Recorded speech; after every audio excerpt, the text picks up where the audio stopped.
Abandon this futile mission, Moses. That was no accident. A baby? Now, you're going to stay here forever. Why did these movies disappear? Cast your eyes over the last few years of Hollywood animation. Hoppers, Wish, Elio, Elemental, Goat, every single one of them a family movie, a comedy, lacking any real maturity. How long has it been since we've gotten a movie like The Hunchback of Notre Dame, or The Prince of Egypt for that matter? Dark and mature animation has all but disappeared from major Hollywood studios. And I think we all feel it. That sense that animation used to hit different, used to take more tonal risks. That change wasn't because of one decision though. It was death by 1,000 safe choices made over decades by studios that forgot what the medium is actually capable of. But how did we get here? And is there a way back? Or will anime and indie animation just continue to grow in popularity to the detriment of legacy studios? Honestly, the answer is way more complicated and frustrated than I thought it would be. So there's this scene in The Hunchback of Notre Dame where Frollo, a supposed man of God, sings about his lust for a woman and how if she won't be his, he'll see her burn. It's one of the darkest villains, having one of the most psychologically complex moments in cinema. Not just animation, all of cinema. A Disney movie that was rated G for all ages, released in 1996, exploring obsessive lust, religious guilt, and the capacity for evil in people who believe they're righteous. That was a kids movie. A kids movie that made more than Hercules, The Little Mermaid, and Mulan. Yet for some nonsensical reason, studios decided not to make anything like it again.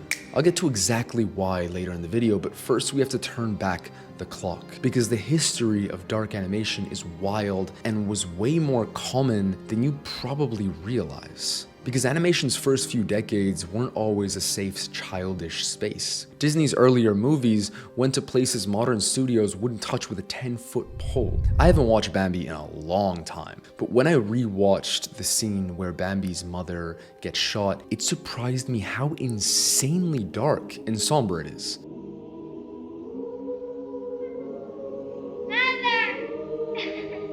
Pinocchio is also disturbingly dark, especially when the kids start turning into donkeys. The Fox and the Hound is heartbreaking with how best friends get turned into enemies. Dumbo is also pretty dark in some scenes. And then there's The Black Cauldron, a movie that got released in 1985. Disney's most ambitious, darkest film of all time, arguably, with one of the scariest villain designs in all of Disney history. Genuine horror and disturbing scenes. It was the first Disney movie to be rated PG instead of G, and could have even been given an R rating had they not cut around 15 minutes worth of intense scenes. It cost $44 million to make, the most expensive animated movie ever made up to that point, yet it completely flopped, making only $21 million.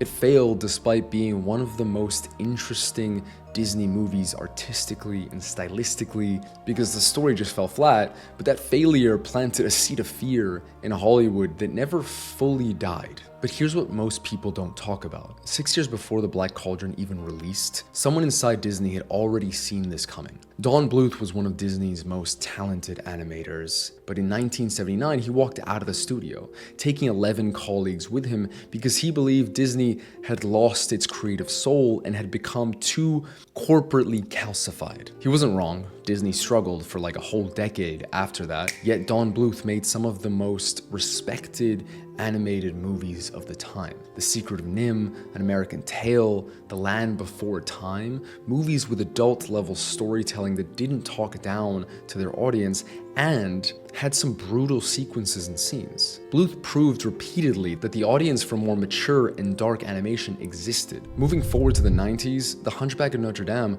wasn't the only dark Hollywood Hollywood animated movie. DreamWorks came out of nowhere with an absolute gem in The Prince of Egypt. For 1998, it was a pretty rare movie, a mainstream animated movie that took its subject matter with complete seriousness, depicting the plagues, the drowning of an army, the river of blood, two brothers becoming enemies. The movie is as adult as they get, the way it depicts moral weight and impossible choices, the brutality of the 10 plagues, and it's animated. Plus, it made a ton of money, grossing more than 200 million on a budget of 70. Genuinely blows my mind. Like, where are the movies like that today? DreamWorks made that. The same studio that 3 years later would make a 180 with Shrek, which would become the template for a totally different kind of animated movie. Tim Burton also deserves a shout out. Nightmare Before Christmas and Corpse Bride are both dark, gothic, weird, and both were box office hits. They proved that you could build an entire visual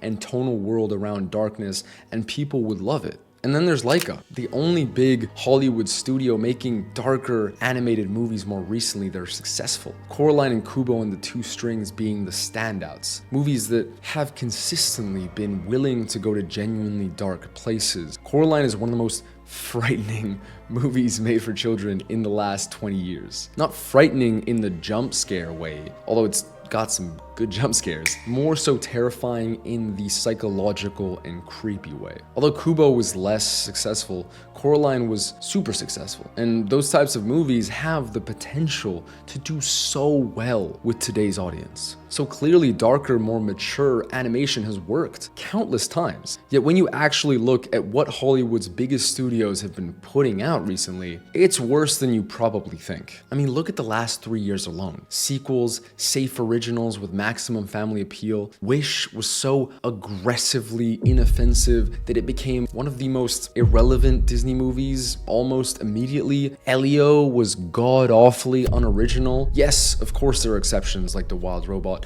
but they're few and far between. Just look at the last few months. Hoppers and Goat are both family-friendly comedic movies from two of the biggest Hollywood studios. All major Hollywood studios can put out is the same type of shit, and it's exhausting. Yeah, of course, I could just watch animation from other studios and other countries, yes. But at the end of the day, these are some of the biggest studios with some of the biggest budgets and legacies. Can you imagine what they could do if they gave us more mature storytelling, darker movies, a bit of variety tonally? It's frustrating to not get more Prince of Egypt type movies, to get zero risk. And the thing is, these studios risk becoming obsolete because the audience for mature, emotionally complex, dark animation is not small or niche, and the ultra safe, broad appeal entertainment with no originality gets old real quick. The irony is that it doesn't even make business sense. Because if you just look at what people are actually watching, the demand for exactly what these studios refuse to make has never been more obvious. It's embarrassing for Hollywood execs because people are simply tuning in elsewhere to get the type of animation they want in obvious places, but also in not so obvious places. Spider-Verse, for example, has been a huge revelation and revolution for animation, not just visually, which a lot of people have talked about, but tonally too. Although they are still family friendly for the most part, they're significantly more mature and unique than the other movies we're getting, especially across the Spider-Verse, which pushes further into dark storytelling. Miles' conflict, Miguel's entire character, the Spot's evolution, the final 20 minutes of the movie is anxiety-inducing in a way that I haven't seen in a modern Hollywood animated movie in a long time. That movie didn't come across tonally as a movie for kids, but rather teens and young adults, which is already a step forward in the right direction. The indie animation space is also filling that gap, which is quietly having its most exciting moment in years. There's a reason shows like The Amazing Digital Circus have hundreds of millions of views. Apart from it being incredibly unique, it takes risks tonally, and although it's comedic, that doesn't stop the maturity and complexity from shining through. The final episode of this YouTube animated show is going to release in cinemas. Do you realize how insane that is? As of the most recent news, it's going to be airing on more than 1,800 screens across the US, plus 51 other countries across the world. This is literally a monumental moment for animation. If this goes well, it opens the door for other indie animated shows to get theatrical distribution, which potentially could mean less cinema revenue for big animation studios.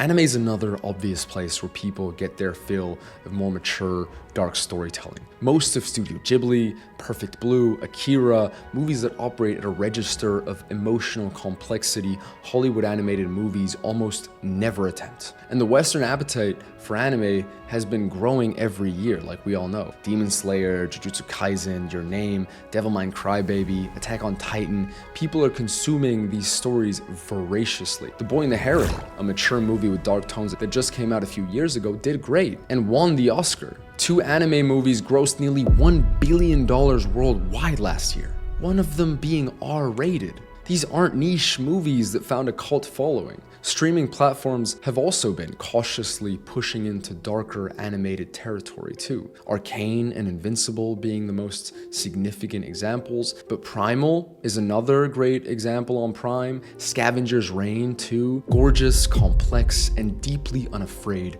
of letting its characters suffer real consequences. Streaming platforms know people want these stories and they're delivering in bunches. The gap Hollywood left is being filled enthusiastically by everyone except Hollywood. Despite getting so many good dark animated movies from Hollywood in the history of animation, and there clearly being an audience for good, dark, and mature animated storytelling, we've gotten none of that in the past decade. Why?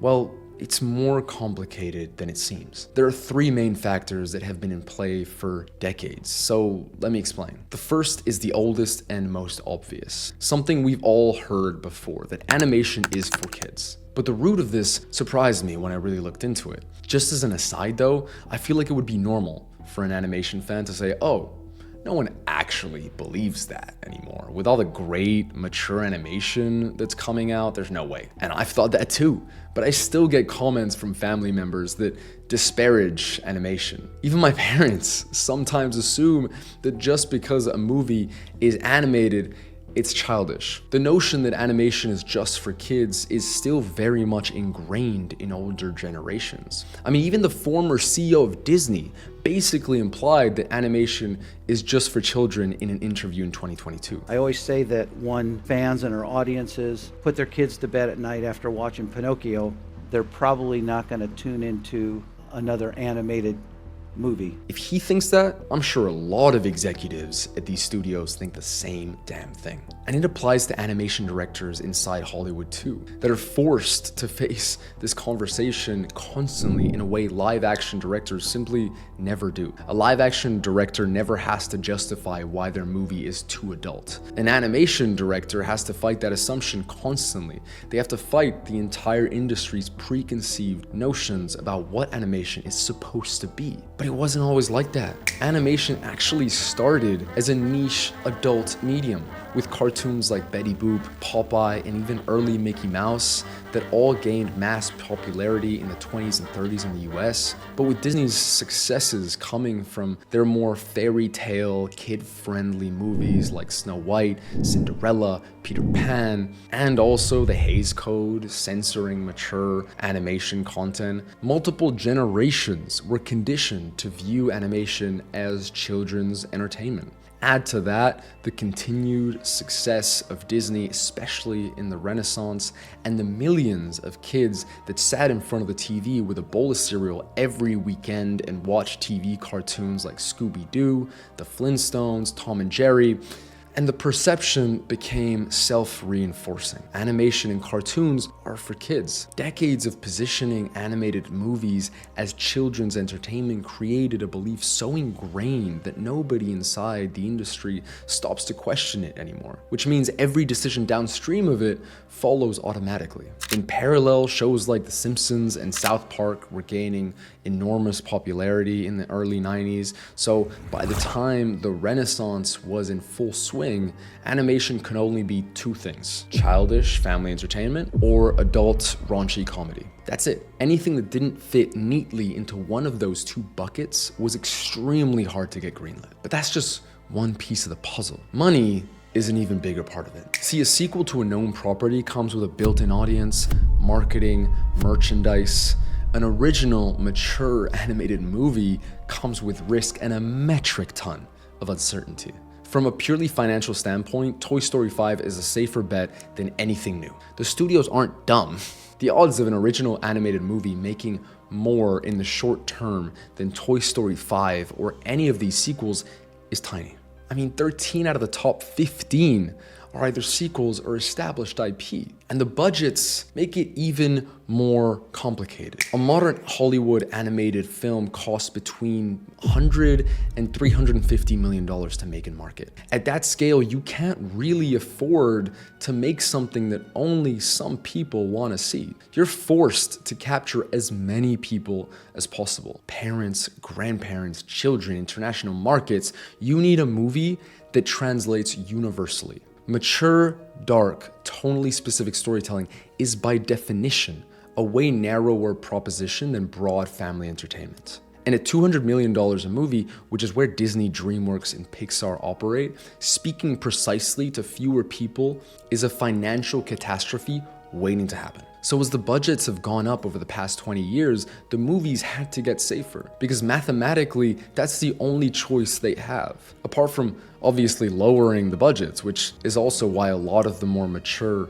darker animation has been going to streaming, because the economics work way better. And then there's the third force. See, darkness is unquantifiable. You can't test it cleanly. You can't put it in a formula. You can't point to a guaranteed blueprint for making it work. It's inherently risky. And in a test screening with a room full of families, the dark scene almost always tests badly, so it gets cut. The ambiguous ending tests badly, so it gets resolved. The morally complicated villain tests badly, so he becomes like just a bad guy. 100 small decisions made by rational people protecting their jobs, and the movie that comes out at the other end is unrecognizable from the one that got greenlit. Executives don't get fired for making an expensive mediocrity. They get fired for making an expensive failure, obviously, so the rational personal incentive is always the same. Greenlight the safe idea, soften those dark scenes, individual decisions that are each completely logical, producing a collective outcome that is ridiculously, creatively bankrupt. Here's the real problem though. When studios baby us, we lose the art form's greatest advantage. Animation can go places live action can't. It can make the internal visible. The visual language of animation is uniquely, extraordinarily equipped to handle emotional complexity. And Hollywood has decided to use that language primarily to make talking animals say funny things. This isn't a criticism of family movies though. Some of them are amazing, obviously. But when an entire medium gets reduced to one register, us animation fans lose a lot. Because at the end of the day, Hollywood is still Hollywood. And although it isn't the end-all, be-all, it's one of the largest and most influential cinematic spaces in the world, with some of the biggest studios. And the window for Hollywood to course correct is getting pretty small. People are no longer forced to watch whatever is on TV and in the cinemas. We have options that did not exist 20 years ago. We can find ambitious animation anywhere. If the major studios don't adapt in the next couple of years, they risk becoming something depressing. Legacy brands coasting on the nostalgia of 20 years ago while the actual future of animation gets built elsewhere. And that's already happening with all the sequels being made. The Hunchback of Notre Dame is almost 30 years old. The Prince of Egypt is 27.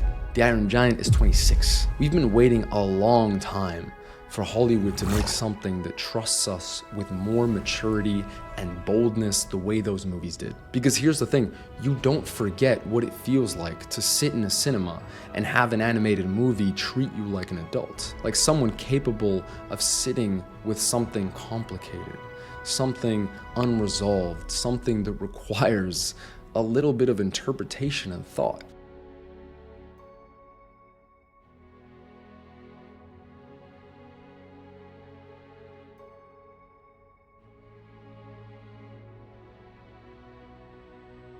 It's a feeling most of us crave, and we just haven't gotten any of that from some of our favorite childhood studios.